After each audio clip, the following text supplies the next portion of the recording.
President of Iran, Seyyed Ebrahim Raisi, takes the floor. Let's listen. On behalf of the General Assembly, I have the honor to welcome His Excellency, to invite him to address the Assembly. Blessings and greetings be upon you in the name of God, the Creator, the Omnipotent, the Most Gracious, and the Most Merciful. May the blessings of the Almighty shine upon the Prophet Muhammad and his descendants and successors.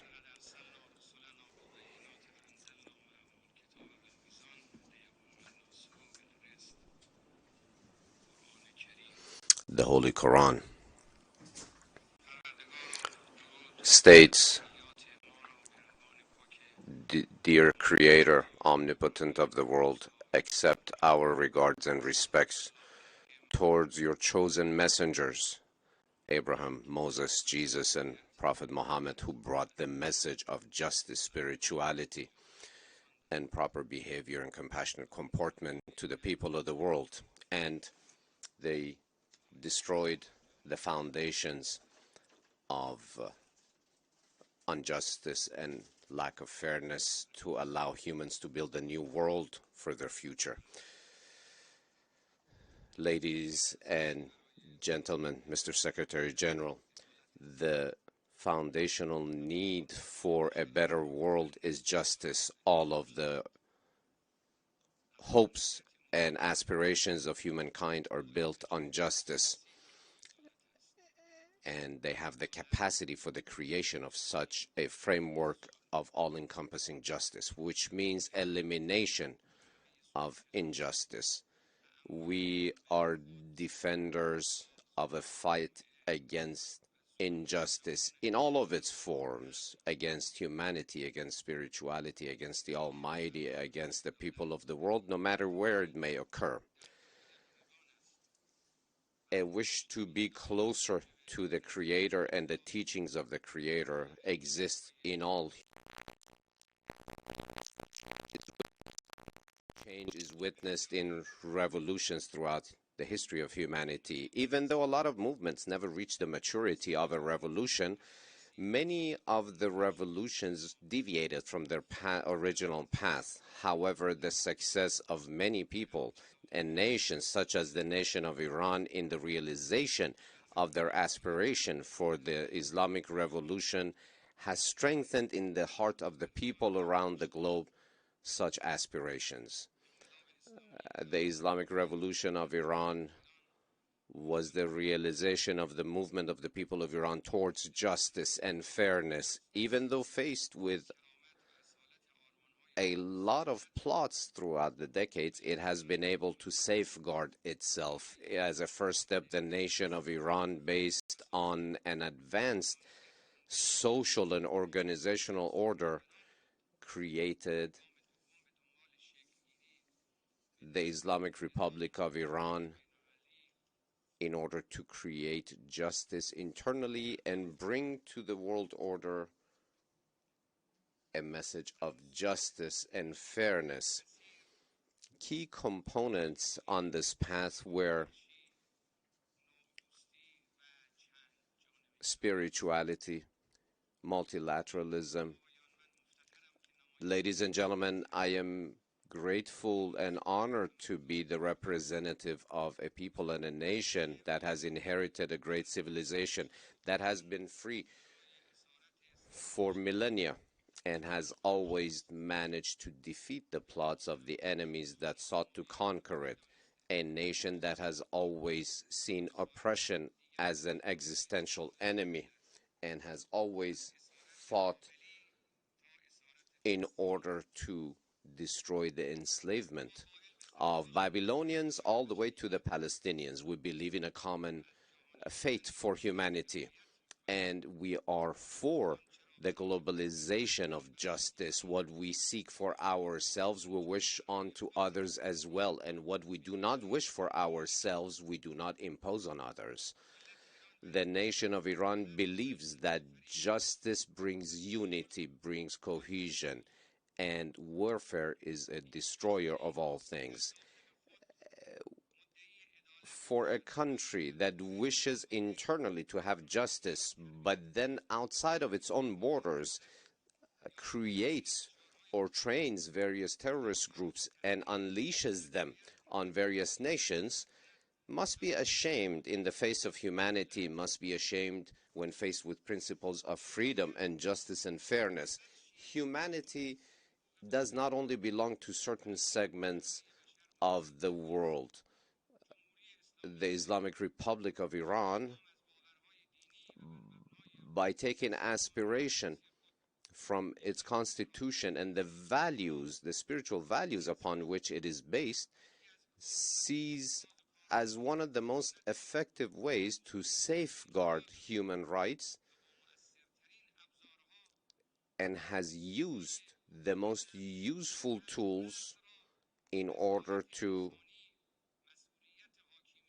realize and assist in the realization of the rights of all of the oppressed across the globe, sees that as one of its inherent duties.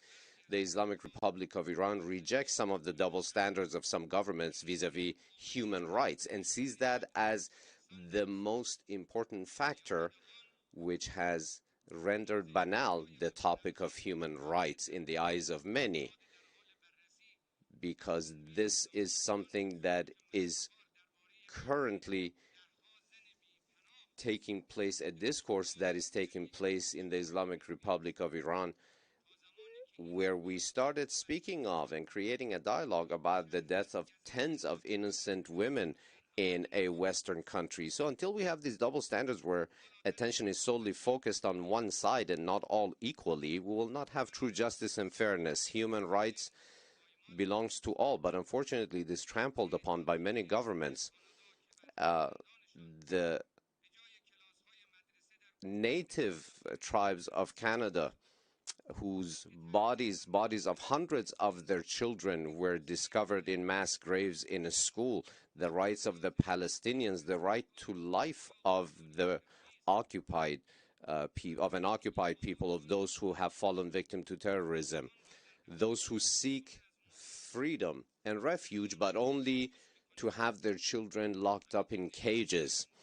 All of this shows that the place of the accused and the defender must not be judged solely as it is represented by some.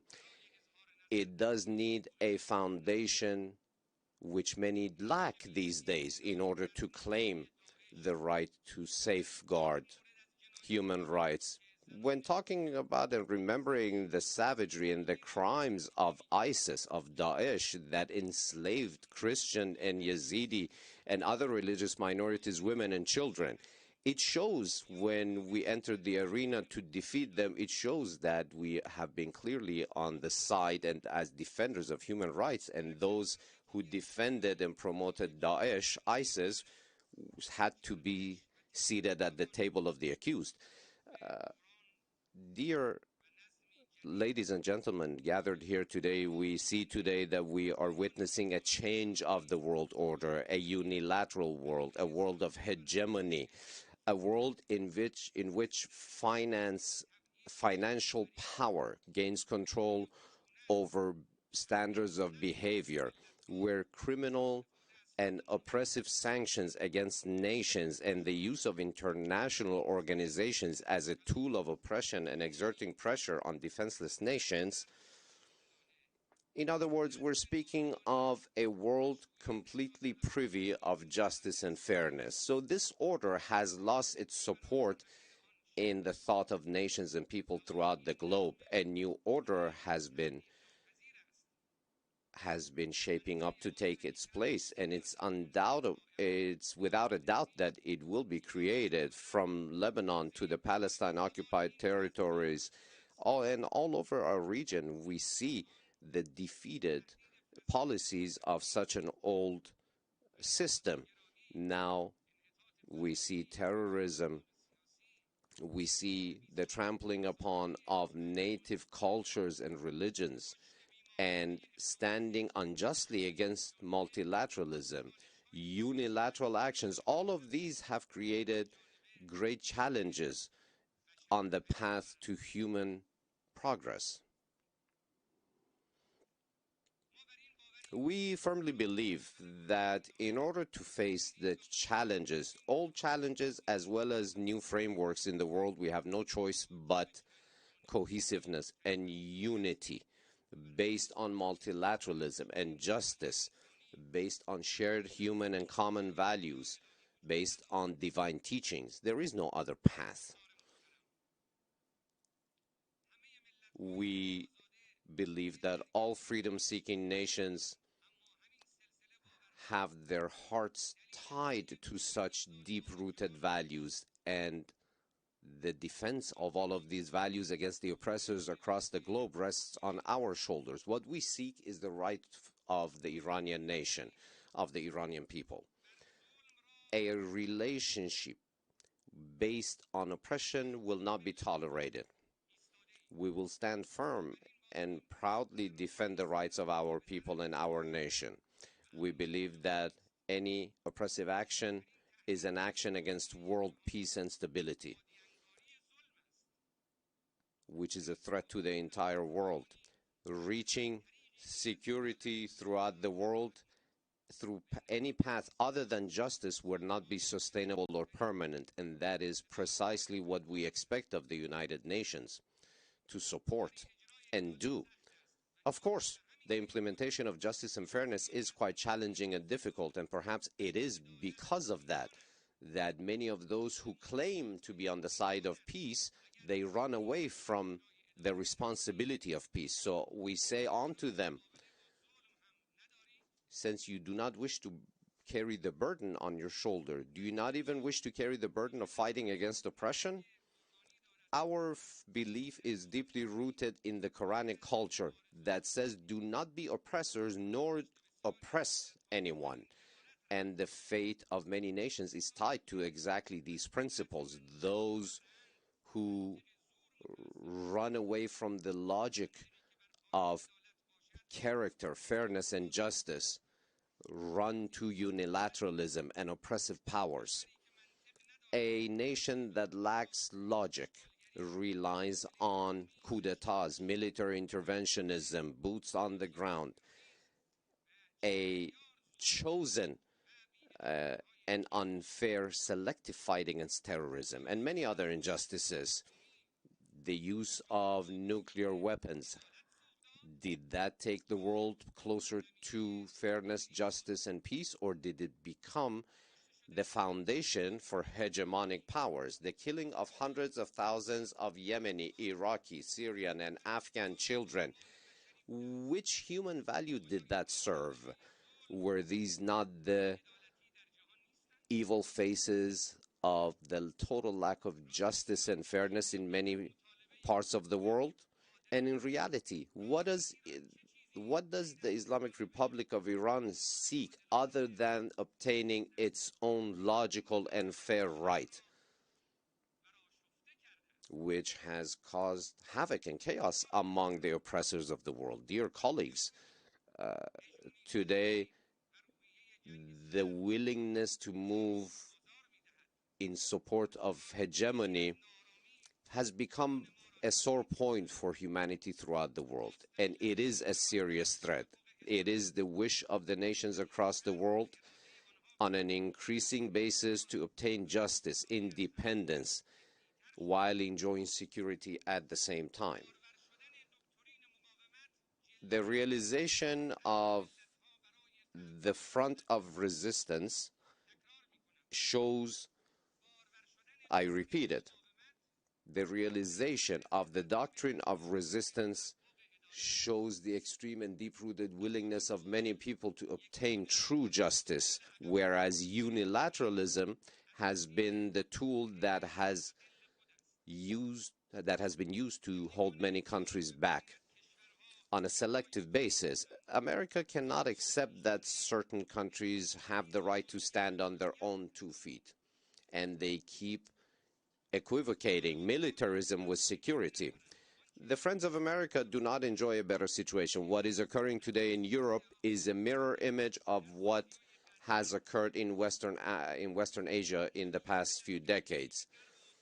The the comportment and the result of the movement of the troops throughout these regions all have yielded the same results, because all of them have shown that the fate of many countries shows that America has pursued her own interest at the expense of the interest of many other countries. Mr. Secretary General, dear colleagues, the Islamic Revolution in Iran was the beginning of a movement of a great nation of Iran to seek her own place in the world. And through the decades, we have been faced with foreign plots such as coups d'etats, oppressive sanctions, as well as hegemonic interventions. But none of the successes of the Iranian nation have been acceptable to the great powers. From the time that the first president of the Islamic Revolution of Iran, the late Mr. Raja'i, showed the sole of his feet that had been tortured savagely and placed his foot upon this podium some 40 years ago and showed the scars of the torture that he was subjected to at the hands of the Shah's secret police. After that speech in this very hall, he was martyred by the hypocrites. About a decade after, the late Imam Khomeini made it so that the nation of Iran was able to repel foreign aggression from her territory and be in charge of her own destiny. The people of Iran, who have themselves been victims of terrorism, have today become a supporter that can be counted on in the fight against terrorism throughout the region.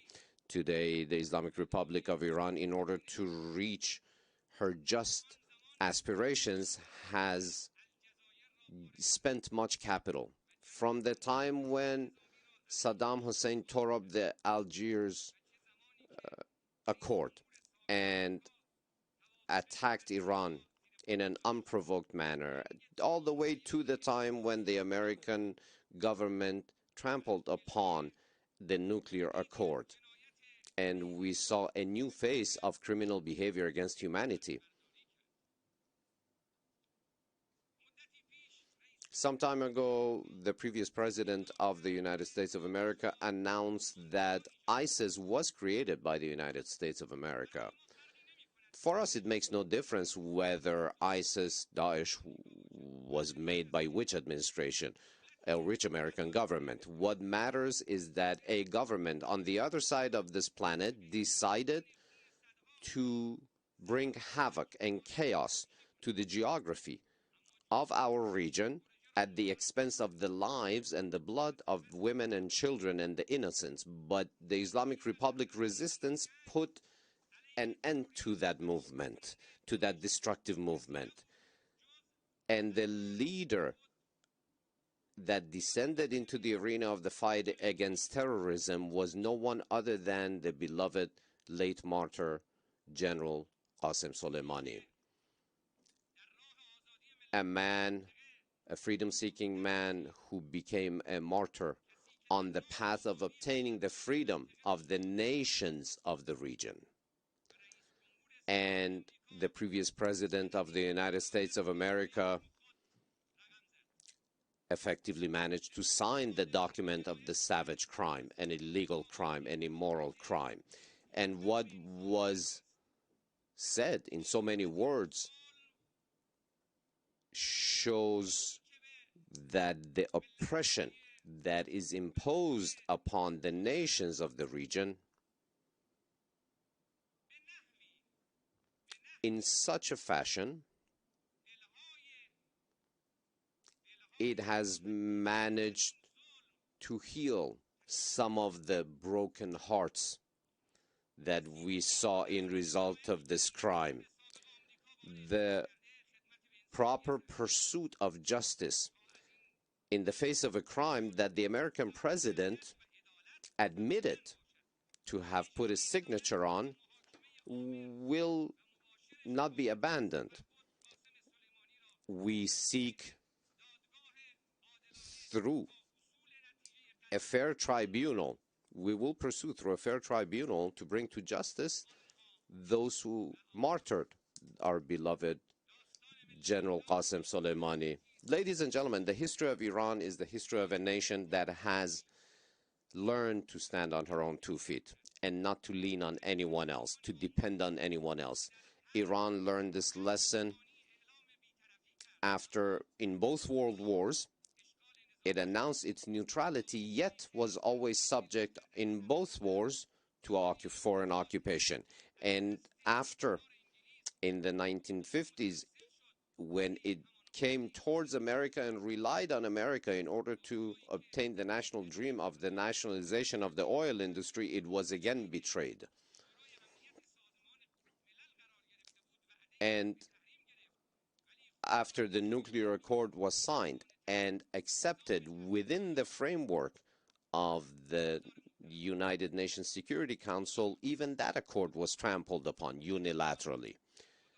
Mr. Secretary General, ladies and gentlemen, the nation of Iran has learned the policy of resistance and progress, which has been focused on pursuing because of an advanced and logical social order in which the Islamic Republic of Iran today, despite the oppressive sanction, has become a strong country with many impressive goals in the fields of technology and knowledge and expertise that have been obtained. We do believe that the world today needs a strong Iran.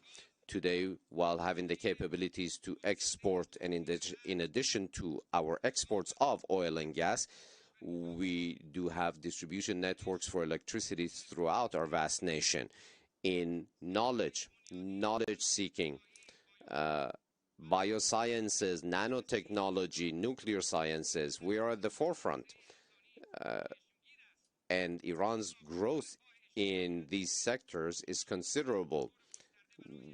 And it shows our social efforts where, in many instances, for example, when we have tried to bring universal healthcare coverage to 85 million people, and the pursuit of the will of the people is a foundation of the system of the Islamic Republic of Iran. Whereas during the times of the imposed war by Iraq against Iran, we were even prevented from being able to purchase barbed wire. But today we have been able to manufacture, through indigenous knowledge and capabilities, the most modern needed systems to defend our nation. People of the world, dear colleagues, Mr. Secretary General, it wasn't that our enemies took a step back. It was our nation that managed to drive all of her enemies from the arena by participating in an impressive and unprecedented fashion in the Islamic Revolution to solidify values of faith and divine will. In the second step, the policy of good neighborly relations. Progress in economic and trade relations have now been brought to the forefront of the Islamic Republic's foreign policy. We wish to have extensive relations with all nations throughout the world, particularly with our neighbors. War is not the solution to crises.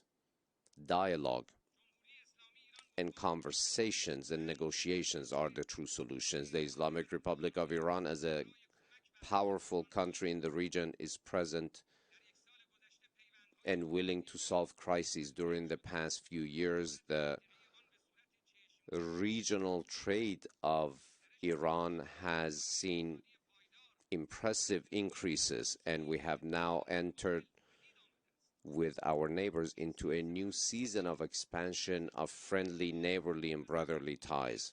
This brings stability, this brings security to all sides. We proved during the hard times of all of our neighboring countries that we are their true friends. During the numerous conversations that I've had with regional leaders, one of the main points was that the regional security must be born from within. and not from the outside. And the way to realize that is collaboration and cooperation, not by forming opposing blocs. We must rely on brotherly and friendly relations. If we leave the fate and the destiny of the nations of the region in their own hands, then the occupiers will be gone, and neighbors will remain for one another in eternity. In a not too distant past, we saw the fires of war between the two brotherly nations of Iraq and Iran by the encouragement of enemy powers throughout the world. But today we see the marches of Arbaeen in observation of the 40th day of the martyrdom of Imam Hussein.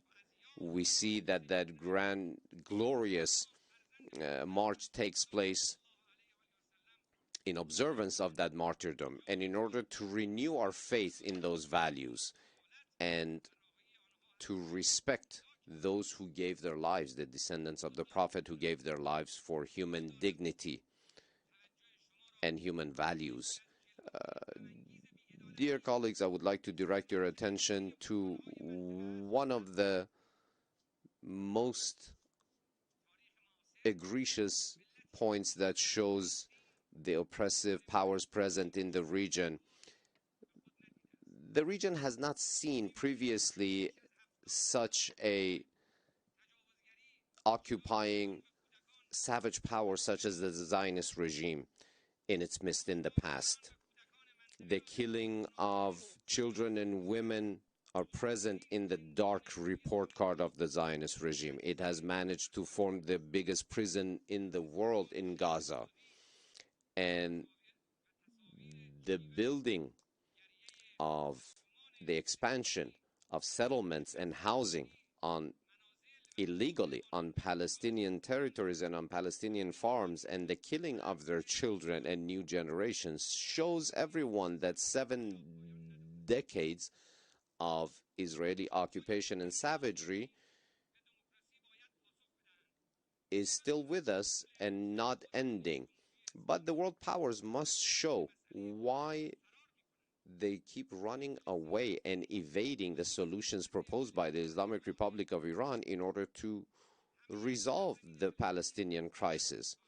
All of the Palestinian territory from mountainous region to the sea requires only one solution, which is the reliance on the votes of all Palestinians, composed of Muslims, Christians, and Jews, in a completely comprehensive referendum. The occupying Zionist power that has occupied Jerusalem and occupies other lands in the region cannot be a partner for security and stability. Dear colleagues, allow me to focus your attention on another face of lack of justice and fairness, which is the double standard used when speaking of the nuclear capacities, nuclear science capacities of the Islamic Republic of Iran. And we all know that it's for only human and peaceful endeavors, but some countries are keen on portraying this as a threat in order to sweep under the rug what they should rightly face themselves, which should be denuclearization. And I announce, as the leader of the government of the Islamic Republic of Iran, the Islamic Republic of Iran is not seeking to build or obtain nuclear weapons, and such weapons have no place in our doctrine. This has been brought into the framework of a fatwa, of an official fatwa announced by His Eminence Supreme Leader Imam Khamenei, and a Sharia-based fatwa issued by His Eminence is more valuable than any measures with any outside or international agencies. And all of this is taking place in an environment where countries themselves who seek to show us unjustly as a threat keep pursuing nuclear weapons and development and testing, and have made a gift of those weapons of mass destruction to the Zionist government. and those governments that must be disarmed are awarded. But those who are observing proper frameworks are even threatened by NPT measures. And in a framework where only 2% of the nuclear activities of the world are taking place in Iran, Iran has been the subject of 35% of nuclear inspections. I will repeat, only 2% of world nuclear activities are taking place in Iran. 35% of nuclear inspections are in Iran. So I ask all of those here present today to please focus on the next following points with precision. 1. The Islamic Republic of Iran, with goodwill, signed an agreement, accepted an agreement in 2015, and in a first phase did live up to all of her commitments without any exceptions. But the result of that was the trampling upon by America on that agreement, and as they themselves said in so many words, they were unprecedented measures, oppressive sanctions measures in history. Sanctions are an imposed punishment on the people of Iran for being freedom seekers. A weapon of mass destruction. That's what sanctions are. And abiding by those or cooperating in the implementation of those is helping oppression take root. 2. It was America that trampled upon and left the agreement, not Iran. The International Atomic Energy Agency issued 15 different reports stating precisely that Iran had remained fully committed to all of her commitments. Number 3, Iran, while simultaneously paid the price for having lived up to her commitments, but as a result of the trampling upon by the United States and the cooperation of the European side by the United States has not been given the opportunity to obtain the rewards of such agreement, the rights of such agreement. We did give the ample opportunities for those who trampled upon and left this agreement to return to it. We have been extremely flexible, and had it not been for our flexibility, the negotiations would have stopped in the very first few days. The logic of negotiations of Iran is a just analysis of what is going on, and our wish is only one thing: commitment, observance of commitments. Now, the issue of guarantees is not just for something that may happen. We're basing that on lived experience. We're speaking of the experience of America having left the JCPOA. And we have a year and a half of negotiations with the current American government for her to return to the fulfillment of her commitments. And while today they speak of observing their commitments to this deal, they keep repeating the same old stories of the past, which puts a great deal of doubt on her true commitment to return to this agreement. Which brings us to another challenge. Can we truly trust without guarantees and assurances that they will this time live up to their commitment? Of course, the Islamic Republic of Iran, with various well-established and vast relationships with countries across the globe, has managed to neutralize, in many cases, the sanctions and created new opportunities. According to the United States of America herself, as announced many times by many government officials, the maximum pressure policy has suffered an embarrassing defeat. We have found our path independent of any agreement, and we will continue on that path steadfastly. At the same time, while we are very serious in the negotiations, and we have shown and we have proven that if the rights of the people of Iran are respected, there is a great and serious will to resolve all issues. We believe that the knot of the nuclear deal must be opened from the same place where they managed to tie this knot together. Friends, esteemed representatives of nations, the last part of my words with you is based on the need felt throughout the world for world justice and fairness.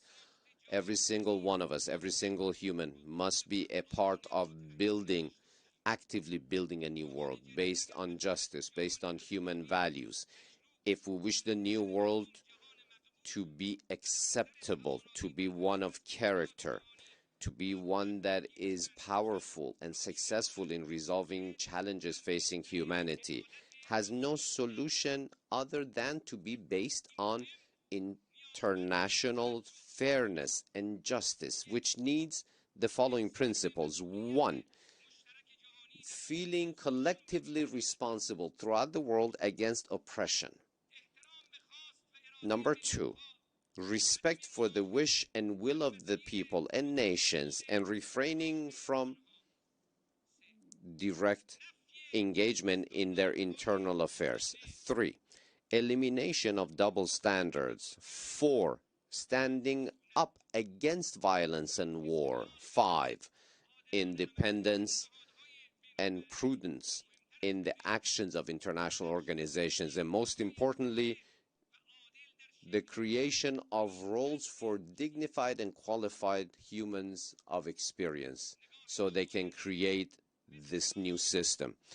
Our viewpoint towards the horizon of the future is very realistic, and we firmly believe that based on divine promises as delivered by the prophets, justice will take over the world, and those who are true followers of divine commands will be blessed by the reappearance of the last Messiah. I thank you all sincerely for your kind attention. May the blessings of the Omnipotent be on you.